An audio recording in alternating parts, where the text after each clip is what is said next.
Hello friends, welcome to my channel. 4ാം ക്ലാസ്സിന്റെ EVSന്റെ പരിസര പഠനത്തിന്റെ മറ്റൊരു ക്ലാസ്സിലേക്ക് എല്ലാവർക്കും സ്വാഗതം. ഇന്നത്തെ ക്ലാസ്സിൽ നമ്മൾ സ്വാതന്ത്ര്യത്തിലേക്ക് റൂട്ട് ടു ഫ്രീഡം അല്ലെ ആ ചാപ്റ്റർ ആണ് ഡിസ്കസ് ചെയ്തുകൊണ്ടിരുന്നത്. കഴിഞ്ഞ ക്ലാസ്സിൽ നമ്മൾ സ്റ്റാർട്ട് ചെയ്തു. അപ്പോൾ അതിൽ നമ്മുടെ ഗാന്ധിജി അപ്പോളോ ബന്ദർ തുറമുഖത്തിൽ എത്തുന്നത് അവിടെ നിന്നാണ് നമ്മുടെ പാഠഭാഗം തുടങ്ങുന്നത് അല്ലെ.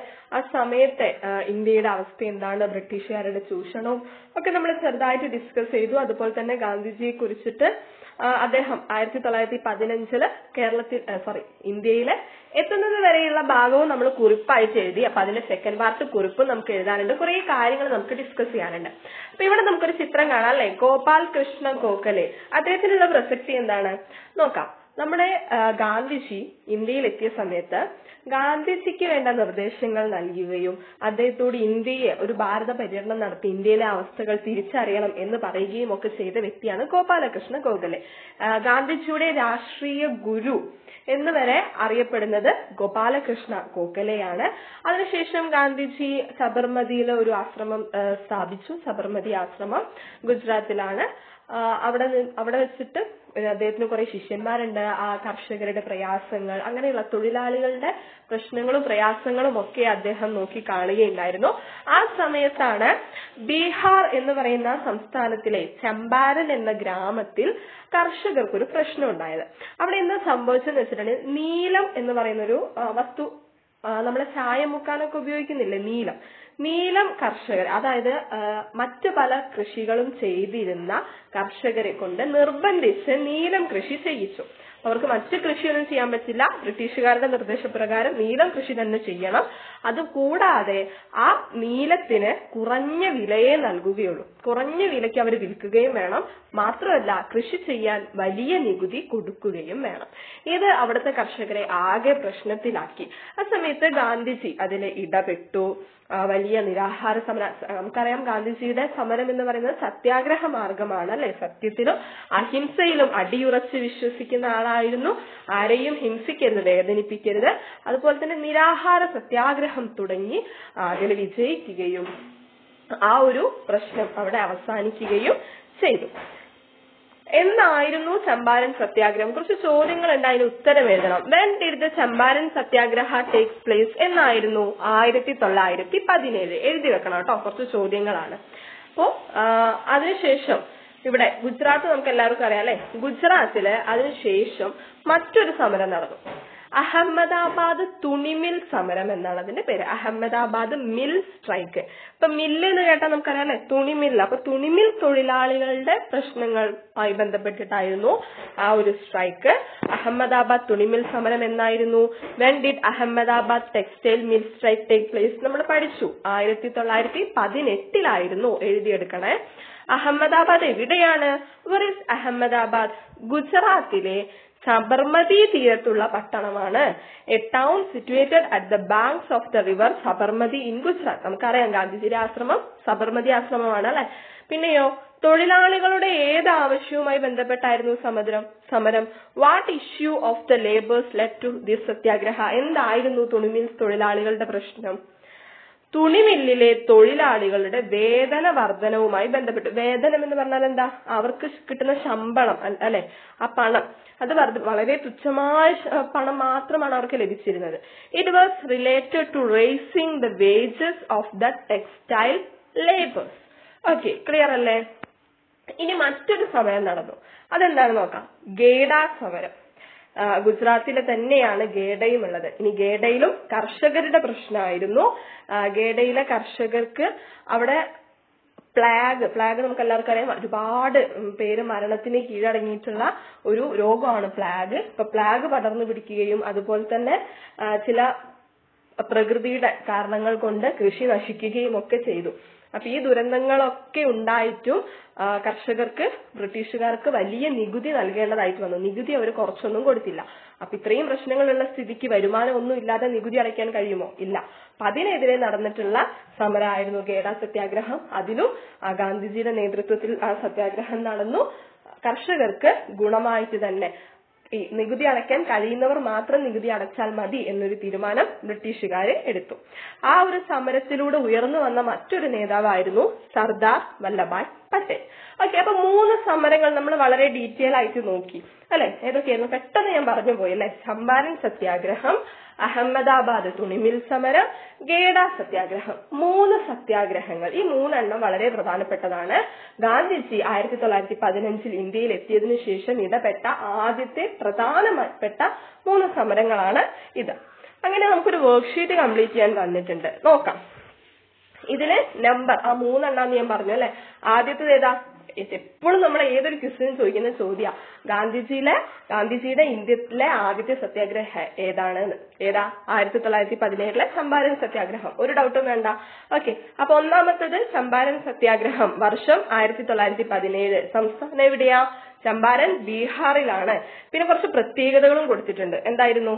കർഷകരുടെ ദുരിതങ്ങൾ, മിസറി ഓഫ് പെസൻസ്, ഗാന്ധിജിയുടെ ഇന്ത്യയിലെ ആദ്യത്തെ സത്യാഗ്രഹ സമര പരീക്ഷണം, Gandhiji's first satyagraha experiment in India, നീലം കർഷകരുടെ വിഷമതകൾ കുറഞ്ഞു, hardship of indigo peasants reduced. നീലം കർഷകർക്ക് എന്താ പറയാ? ഇൻഡിഗോ പെസൻസ് എന്നാണ് കേട്ടോ. ഇൻഡിഗോ എന്ന് പറഞ്ഞാൽ നീലം, പെസൻസ് കർഷകർ, ഇൻഡിഗോ പെസൻസ്. ഓക്കെ, അപ്പൊ പ്രത്യേകതകളും സംസ്ഥാനവും വർഷവും സമരമൊക്കെ വെച്ചിട്ട് 2 കൂടി നമ്മൾ പഠിച്ചു. ഏതൊക്കെയാ? അഹമ്മദാബാദും ഗേഡയും. അതും കൂടെ നമ്മൾ കംപ്ലീറ്റ് ചെയ്യണം. അതിലേക്ക് പോകുന്നതിന് മുമ്പ് ഗാന്ധിജിയുടെ എന്റെ സത്യാന്വേഷണ പരീക്ഷണങ്ങൾ എന്ന പുസ്തകം നിങ്ങളെ പരിചയപ്പെടുത്തി. കഴിയുന്നവരൊക്കെ വാങ്ങി വായിക്കാൻ ശ്രദ്ധിക്കുക. അതോടൊപ്പം നമുക്ക് ഇന്ന് മറ്റൊരു പ്രവർത്തനമുള്ളത്, ഗാന്ധിജിയുടെ ആ കുറിപ്പ് കുറച്ചുകൂടി നീട്ടി എഴുതണം. അതുപോലെ തന്നെ എന്ത് ചെയ്യണം? കുറച്ച് ക്വിസിന്റെ ചോദ്യങ്ങളും എഴുതണം. ആദ്യം നമുക്ക് വർക്ക്ഷീറ്റ് കംപ്ലീറ്റ് ചെയ്യാം. അപ്പോൾ ഇങ്ങനെയല്ലേ ഉള്ളത്, സമരവും വർഷവും അതുപോലെ തന്നെ സ്ഥലം, പ്രത്യേകത. ഈ ഒരു രീതിയിലാണ് നമ്മൾ ആ പട്ടിക എഴുതേണ്ടത്. അപ്പൊ ഞാൻ ജസ്റ്റ് താഴെ എഴുതിയിട്ടാണ് വായിച്ചു തരുന്നത്. കാരണം ഇതുപോലെ എഴുതുമ്പോൾ നിങ്ങൾക്ക് ക്ലിയർ ആയിട്ട് അത് വായിച്ചു തരാൻ സാധിക്കുന്നില്ല, അതുകൊണ്ടാണ്. അപ്പൊ ഞാൻ ജസ്റ്റ് കൃത്യമായിട്ട് ഓർഡറിൽ തന്നെ വായിച്ചു തരാം. നിങ്ങൾ ഈ ഒരു രീതിയിൽ തന്നെയാണ് അത് പട്ടികപ്പെടുത്തേണ്ടത് കേട്ടോ. നോക്കാം. ആദ്യത്തെ ഏതാ?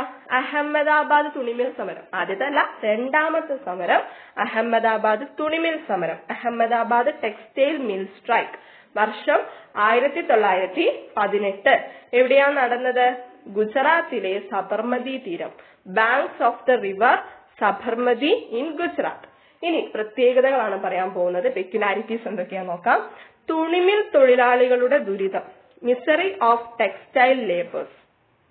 2ാമത്തത് ഗാന്ധിജിയുടെ ഇന്ത്യയിലെ 2ാം സത്യാഗ്രഹ സമരം, Gandhiji's second satyagraha strike in India. അടുത്തെന്താ? തുണിമിൽ തൊഴിലാളികളുടെ വേതനം വർദ്ധിപ്പിച്ചു കിട്ടി, the wages of the textile laborers are raised. Okay, അടുത്തത് ഏതാ? ഗേഡ സത്യാഗ്രഹമാണ്. അതും കൂടിയാണ് നമ്മൾ പട്ടികപ്പെടുത്തേണ്ടത്. നോക്കാം. ഗേഡ സത്യാഗ്രഹ, വർഷം 1918. സ്ഥലം എവിടെയാണ്? ഗുജറാത്തിലെ ഗേഡ ജില്ല, ഗേഡ ഡിസ്ട്രിക്ട് ഓഫ് ഗുജറാത്ത്. ഇനി പ്രത്യേകതകൾ എന്തൊക്കെയാ നോക്കാം. കർഷകരുടെ ദുരിതങ്ങൾ, മിസറി ഓഫ് പെസൻസ്. സർദാർ വല്ലഭായ് പട്ടേൽ എന്ന നായകനെ ഇന്ത്യക്ക് ലഭിച്ചു. Sardar Vallabhbhai Patel was become one of the national leader of India. And plague പടർന്നു പിടിച്ചിരുന്നു, plague was out grown. Then കർഷകരുടെ വിഷമതകൾ കുറഞ്ഞു, ഹാർഡ്ഷിപ്പ് ഓഫ് പെസൻസ് റെഡ്യൂസ്ഡ്. ഓക്കെ, അപ്പൊ നമ്മൾ ചമ്പാരൻ സത്യാഗ്രഹം, അഹമ്മദാബാദ് തുണിമിൽ സമരം, ഗേഡ സത്യാഗ്രഹം, ഇതൊക്കെ കൃത്യമായിട്ട് പട്ടികപ്പെടുത്തി. ഇനി ഇതിൽ നിന്ന് എന്ത് ചോദ്യം ചോദിച്ചാലും നിങ്ങൾക്ക് പറയാലോ, ആ പട്ടിക ഒന്ന് വായിച്ചു നോക്കിയാൽ മതി അല്ലെ. വളരെ സിമ്പിൾ ആണ്. ഓക്കെ, ഇനി നമുക്ക് നമ്മുടെ കുറിപ്പ് വിപുലപ്പെടുത്താനുള്ള സമയമാണ്. ബാക്കി ഭാഗമായിട്ട് എഴുതിയാൽ മതി. ഇനിയിപ്പോ പേജ് വിടാത്തവരൊക്കെ ഉണ്ടെങ്കിൽ അടുത്ത പേജിൽ ഇതിന് കുഴപ്പമൊന്നുമില്ല, പാർട്ട് 2 എന്നോ അങ്ങനെയൊക്കെ എഴുതിയാൽ മതി. നോക്കാം. In 1915, Gandhiji returned to India permanently and joined the Indian National Congress with Gopalakrishna Gokhale as his mentor. Gandhi's first major achievement was in 1917 and 1918 when he led the Champaran, Geda and Ahmedabad mill agitations of Bihar and Gujarat.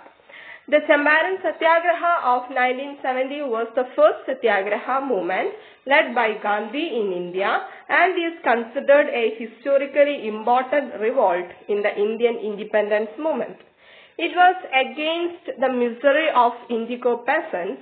He also led the Geda Satyagraha to support peasants and Ahmedabad mill strike to raise the wages of the textile laborers.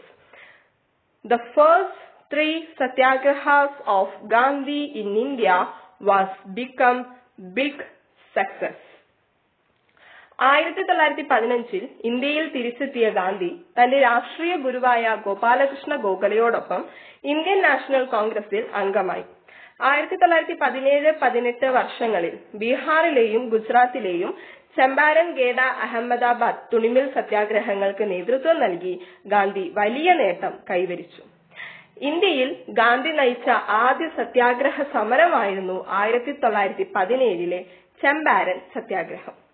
Indian സ്വാതന്ത്ര്യ പ്രസ്ഥാനത്തിലെ ചരിത്രപരമായി പ്രധാനപ്പെട്ട ഒരു കലാപമായി അത് മാറി. നീലം കർഷകർ അനുഭവിച്ചുകൊണ്ടിരുന്ന ദുരിതങ്ങൾ അകറ്റാനായിരുന്നു ഇത്. 1918 കർഷകരെ സഹായിക്കുന്നതിനായി ഗേഡ സത്യാഗ്രഹവും അഹമ്മദാബാദിലെ തുണിമിൽ തൊഴിലാളികളുടെ വേതനം വർദ്ധിപ്പിക്കുന്നതിനായി മിൽ സമരവും ഗാന്ധിജി നയിച്ചു. ഈ 3 സത്യാഗ്രഹങ്ങളും വൻ വിജയമായിരുന്നു. ഓക്കെ, അപ്പൊ നമ്മുടെ കുറിപ്പ് ഏകദേശം ഒന്ന് ആയി വരുന്നുണ്ട് അല്ലെ. ഇനി നമുക്ക് കുറച്ച് ചോദ്യങ്ങൾ, ഒരു 10 ചോദ്യങ്ങളും കൂടി തയ്യാറാക്കാൻ പറഞ്ഞിരുന്നു. ഓൾറെഡി നമ്മൾ 10 ചോദ്യങ്ങൾ കഴിഞ്ഞ വീഡിയോയിൽ പറഞ്ഞു. നോക്കാം അടുത്ത 10.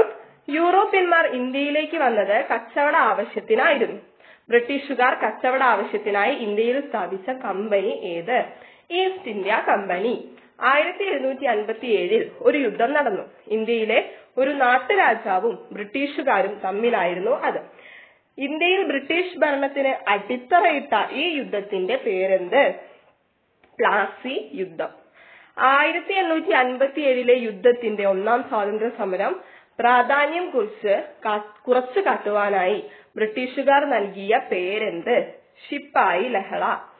1857 1ാം സ്വാതന്ത്ര്യ സമരത്തിന് നേതൃത്വം കൊടുത്തതാര്? ഒരാളുടെ പേര് ബഹദൂർ ഷാ അല്ലെങ്കിൽ ഝാൻസി റാണി. ഒരുപാട് പേരുണ്ട്, അപ്പൊ അതിലാരെങ്കിലും പേര് പറഞ്ഞാലും മതി. 1885 ഇന്ത്യയുടെ സ്വാതന്ത്ര്യ സമര പ്രവർത്തനങ്ങൾക്ക് നേതൃത്വം നൽകാൻ A.O. ഹ്യൂം എന്ന ബ്രിട്ടീഷുകാരൻ സ്ഥാപിച്ച സംഘടന ഏത്? Indian national Congress. ദക്ഷിണാഫ്രിക്കയിലെ ന്യൂനപക്ഷമായ കറുത്ത വർഗക്കാരെ വെളുത്ത വർഗക്കാർ അകറ്റി നിർത്തി. ഈ വിവേചനത്തിന് പറയുന്ന പേരെന്ത്? വർണ്ണ വിവേചനം. സ്വാതന്ത്ര്യം എന്റെ ജന്മാവകാശമാണ്, ഞാൻ അത് നേടുക തന്നെ ചെയ്യും. ഇങ്ങനെ പറഞ്ഞ സ്വാതന്ത്ര്യ സമര സേനാനി ആര്? ബാലഗംഗാധര തിലക്. ഗാന്ധിജി തന്റെ ആശയങ്ങൾ പ്രചരിപ്പിക്കുവാൻ പത്രങ്ങൾ ആരംഭിച്ചിരുന്നു. ഏതെങ്കിലും ഒരു പത്രത്തിന്റെ പേരറിയാമോ? 2 കൊടുത്തിട്ടുണ്ട്. Young India, Indian opinion. ഗാന്ധിജിയുടെ നേതൃത്വത്തിൽ നടന്ന ആദ്യ നിയമലംഘന സമരമായിരുന്നു ഉപ്പ് സത്യാഗ്രഹം. ഉപ്പ് സത്യാഗ്രഹം നടന്ന സ്ഥലം എവിടെയായിരുന്നു? ദണ്ഡി കടപ്പുറം മുതൽ ഗുജറാത്ത് വരെ. 1919 ജാലിയൻ വാലാബാഗ് കൂട്ടക്കൊലയിൽ പ്രതിഷേധിച്ച് ബ്രിട്ടീഷ് സർക്കാർ നൽകിയ സർ പദവി ഉപേക്ഷിച്ച ഇന്ത്യൻ കവി ആര്? രവീന്ദ്രനാഥ ടാഗോർ. ഇനി ഇംഗ്ലീഷ് മീഡിയം കുട്ടികൾക്ക് ഇതിൽ ടിക്ക് ചെയ്തിരിക്കുന്ന ആൻസർ മാത്രം എഴുതിയാൽ മതി. ബാക്കി ഓപ്ഷൻസ് തെറ്റ് ഓപ്ഷൻസ് ആണ്. Who is the father of our nation? നമ്മുടെ രാഷ്ട്രപിതാവ് Gandhiji. Who is the author of our national anthem? ദേശീയ ഗാനം എഴുതിയത് Rabindranath Tagore. How many spokes are there in the wheel of our national flag? Indian പതാകയിൽ എത്ര ആരക്കാലുകളുണ്ട്? 24. Before its independence India was a colony of which of the following countries? ഇത് ഏത് രാജ്യത്തിന്റെ colony ആയിരുന്നു ഇന്ത്യ? ഗ്രേറ്റ് ബ്രിട്ടൻ അല്ലെങ്കിൽ British. Who was called as Netaji? Netaji എന്നറിയപ്പെടുന്നത് Subhash Chandrabose. When did India become an independent nation? ഇന്ത്യക്ക് സ്വാതന്ത്ര്യം ലഭിച്ചത് 15 August 1947. When do we celebrate Republic Day? Republic Day എന്നാണ് 26 January. What is the color white represent in the national flag? ദേശീയ പതാകയിലെ വെളുത്ത നിറം എന്തിനെ പ്രതിനിധാനം ചെയ്യുന്നു? Peace, സമാധാനം. Which historical monument is using for hosting national flag every year by the Prime Minister? എല്ലാ വർഷവും ഏത് ചരിത്ര സ്മാരകത്തിലാണ് പ്രധാനമന്ത്രി നാഷണൽ ഫ്ലാഗ് ദേശീയ പതാക ഉയർത്തുന്നത്? റെഡ് ഫോർട്ട്, ചെങ്കോട്ട. Which is the national song of India? ഇന്ത്യയുടെ ദേശീയ ഗീതം ഏതാണ്? വന്ദേ മാതരം. ഓക്കെ ഫ്രണ്ട്സ്, അപ്പോ കുറച്ച് ലോങ് ആണ്, കുറെ കാര്യങ്ങൾ നമുക്കിന്ന് പഠിപ്പിച്ചിരുന്നു. അപ്പൊ അവർക്ക് വെച്ചിട്ട് വീഡിയോ ആക്കി വരുമ്പോൾ ഇച്ചിരി ലോങ് ആയി പോയതാണ്. അപ്പൊ എന്തായാലും നിങ്ങൾക്ക് യൂസ്ഫുൾ ആവുന്നുണ്ടെന്ന് പ്രതീക്ഷിക്കുന്ന എല്ലാ ചോദ്യങ്ങളുടെയും ഉത്തരം വീഡിയോയിലുണ്ട്. കൂടുതൽ വിശദീകരിച്ച് നിങ്ങൾക്ക് പറഞ്ഞു തരാനും സാധിച്ചു എന്ന് തന്നെയാണ് പ്രതീക്ഷിക്കുന്നത്. അപ്പൊ വീഡിയോ യൂസ്ഫുൾ ആവുന്നുണ്ടെങ്കിൽ ലൈക്ക് ചെയ്യാനും ഷെയർ ചെയ്യാനും സബ്സ്ക്രൈബ് ചെയ്യാനും മറക്കരുത്. നിങ്ങളുടെ അഭിപ്രായങ്ങൾ കമന്റ് ചെയ്ത് കട്ടയ്ക്ക് കൂടെ ഒന്ന് സപ്പോർട്ട് ചെയ്യാനും മറക്കരുത്. അപ്പൊ അടുത്ത വീഡിയോസിന് വേണ്ടി വെയിറ്റ് ചെയ്തിരിക്കുക. Thank you for watching.